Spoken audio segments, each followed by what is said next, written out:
Well, hi again everybody, and welcome to my final update video from this trip. I am now at Dunkirk.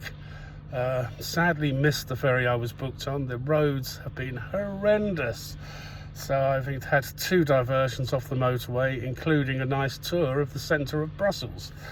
I think the person in my sat-nav must be a Remainer, because he's taken me past all of the EU establishments during the course of that diversion. Anyway, I'm here now and the ticket's valid for the next one, so not a problem.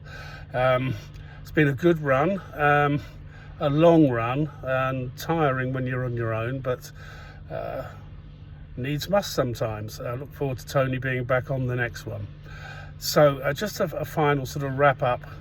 To say thank you ever so much to everybody who donated aid, everybody who's connected with Brass Band Aid for Ukraine, Dee Johnson and her circle of friends, and the congregation at Holy Cross.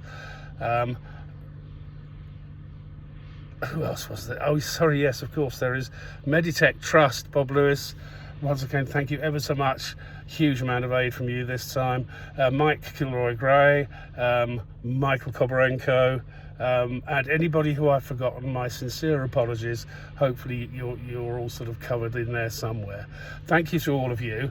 A huge thanks to those who donated via the Just Giving page or the GoFundMe page, whichever one it is, to enable me to do these runs, and a special mention there to Uckfield Lions. Thank you ever so much, guys. That made a huge difference to this trip, for me not having to worry about paying for things for myself for a change. So that's pretty much a wrap. Just got to get the van back to Eastbourne and myself back to Brighton, and then we're done until the next one. I will be posting things online with some fresh requests for the type of aid we have. The other thing that's one of the highlights for me of the trip was seeing my old van, and that's made me determined to try and help them get another vehicle. So I'll be posting some details on what we're looking for there. Not quite the same as my old van.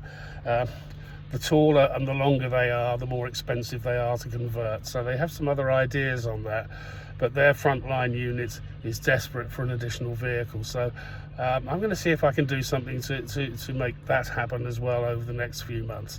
And the other exciting news is a new fundraiser for us.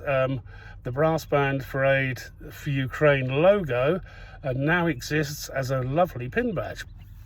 They are waiting for me when I get home, and I'm looking forward to working with bands across the country, not just in Sussex, who want to show their support for Ukraine by receiving a collection of badges for your uniforms in exchange for a donation. Excited about that one. Hopefully that will help us also to keep the runs going. But for now, I'm going to enjoy a little bit of rest here and on the boat before I do the final leg home. Thanks everybody for your support. Till next time.